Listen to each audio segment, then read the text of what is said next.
Speaking of people who I have question character, I'm going to use an article from a very biased source, but I like the biased source because of how they write headlines. So here we go. Creepy porn lawyer is back. Creepy porn lawyer and former CNN fixture Michael Avenatti indicted by a federal grand jury on 36 counts, including ripping off $4 million in settlement money from a paraplegic mentally ill client. Wow. Can you hear that? Do y'all hear what I'm hearing? Do you know what I'm about? Do you hear it? Anybody hear? Wow. Creepy porn lawyer. Listen to this music right now. That's almost some creepy porn lawyer music, isn't it? Anyway, creepy porn lawyer and former CNN fixture Michael Avenatti indicted on a federal grand jury counts 36 counts, including ripping off $4 million in settlement money from a paraplegic mentally ill client. Now, they pulled this from CNBC. I'm going to right-click that article, too. Celebrity lawyer Michael Avenatti was slammed Thursday with a 36-count indictment by a federal grand jury in California. Notice this is from a federal grand jury. This isn't someone just, this isn't just somebody being vindictive. This isn't a Trump thing. This is a federal grand jury that's already looked at a lot of evidence. A federal grand jury in California that accuses him of ripping off clients, including a mentally ill paraplegic, tax crimes, wire fraud, bank fraud, and perjury. The indictment comes more than 2 weeks after federal prosecutors in Los Angeles and New York hit Avenatti with separate criminal complaints. In the New York federal case, Avenatti is accused of trying to extort more than $20 million from Nike by threatening to expose alleged bribery of amateur basketball players and their families unless the company coughed up cash to Avenatti and a client. Also, let's see here. Also, he's also accused of shorting the IRS of millions more, swiping millions of dollars in employment taxes from his coffee company, and perjury. The indictment comes more than 2 weeks after federal prosecutors in Los Angeles and New York hit the 48. Okay, we already read that part because he wrote it here twice. Here, U.S. Attorney Nick Hanna of Los Angeles said that Avenatti's allegedly criminal conduct spanned 4 distinct areas, which are all linked to one another because money generated from one set of crimes appears in other sets, typically in the form of payments to lull victims and to prevent Mr. Avenatti's financial house of cards from collapsing. An IRS official said that the money stolen by Avenatti, though a tangled financial web of lies, was used to fund a lavish lifestyle which had no limits. Now, here's something interesting, and I'll get to the super chat I just heard in a second. You know that apparently Michael Avenatti has 2, not 1, but 2 private jets. And one of them has been seized by the federal government. Let's get to this. What's this? What do we got here? I got another super chat from C. Thomas Goodest Boyo donated $2. Thank you, sir. Avenatti deserves jail time and endlessly pay reparations. Remember when someone was saying that Michael Avenatti would be a great presidential candidate? I think that was Brian Stelter. Remember when Avenatti was spending, most of his time on CNN? And now all his clients hate him, including what's the porn lady? Stormy Daniels. Even Stormy Daniels thinks he's a creep and has issues with him and is suing him. Thank you, C. Thomas, for another $2 super chat. If you'd like to do super chats, the Streamlabs link is in the description, and also Sarah is popping it out on in the chat for me in the regular chat. So there you go. Here are the details on how he stole. Yes, straight up stole $4 million from his mentally ill paraplegic client. Interesting. In the Johnson theft, the indictment alleges Avenatti received $4 million from Los Angeles County in 2015 to settle a paraplegic suit over his treatment at the Twin Towers Correction Facility. Johnson, who was suicidal, jumped twice from an upper floor of the jail, injuring himself so badly the second time that he can never walk again, according to the suit.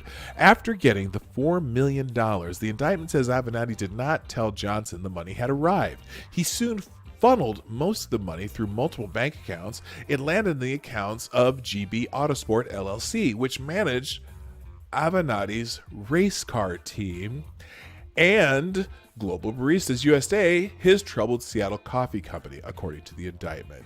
In just over 5 months, Avenatti had spent the entire $4 million, but never told Johnson, the grand jury alleged. Instead, over the next 4 years, he paid Johnson a total of $124,000 in installments ranging from $1,000 to $1,900, and made some rent payments at Johnson's assisted living facility.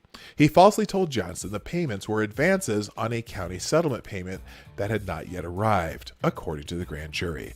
In November 2018, Johnson asked Avenatti to send information on the settlement to the Social Security Administration so it could gauge his eligibility for disability payments. Knowing full well that the requested information could lead to inquiries that could reveal the embezzlement, Avenatti ignored Johnson's request, causing the government to cut off his disability payments 2 months ago, according to prosecutors. Wow. I love doing that. Does it sound like the wow guy? Wow. Okay, he never told his client that the money had been paid, and then over a series of years paid it out to him a meager $124,000 or so, telling him these were merely advances on a settlement that had not yet been paid. This is theft. This is grand larceny. This is evil. This is CNN. Yeah, I've been working on that James Earl Jones voice. I hope you all enjoy it. This is CNN. Mike, update. Avenatti presented a signed affidavit from his client affirming that Avenatti had represented him ethically. The grand jury alleges that Avenatti tricked this mentally ill client into signing it. And this is, Avenatti tweeted this out. This is hilarious. This is freaking hilarious. Now let's see if he left this. Oh, okay. This is just here, let's do a pic of this. And I think he took this down, but any claim that any money due clients were mishandled is bogus nonsense. By way of example only, there are many more like this. Here is a document Mr. Johnson signed less than a month ago attesting to my ethics and how this case was handled. I look forward to proving my innocence. And he has this, I, Jeffrey Johnson, approve the following client testimony that author is Michael Avenatti, Esquire, to use it in connection with his marketing media efforts. When I first met Michael Avenatti, I was in a bad place, desperately needed an attorney to help me. Michael immediately stepped up. He always fiercely advocated on my behalf, looked out after all my needs, communicated with me all aspects of my case, and made sure I was taken care of. He's exceptional, honest, ethical attorney, and I feel fortunate to have him represent me. Signed, Jeffrey Johnson. Notice on this so-called affidavit. Do you see a date on this? Do you see anything? Well, maybe it's this could be a clip, but I can't imagine. Well, no date here, though. There's no date on this. What the hell are you talking about, Michael? What's this one say?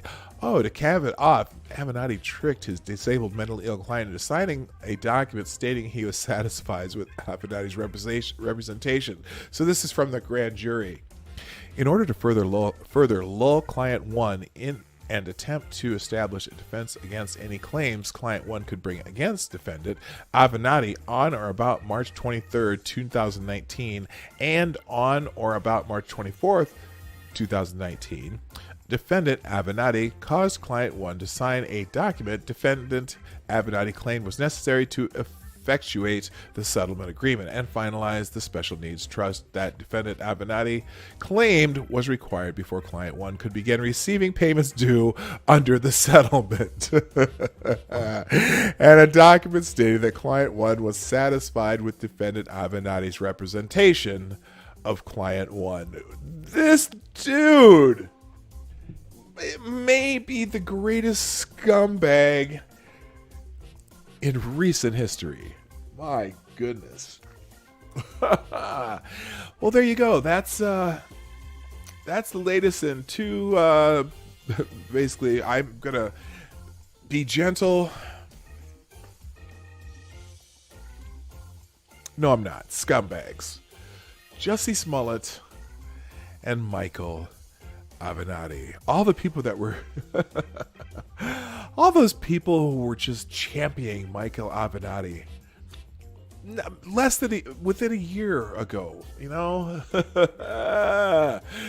Creepy porn lawyer. Don't ever associate lawyer Dawg with creepy porn lawyer.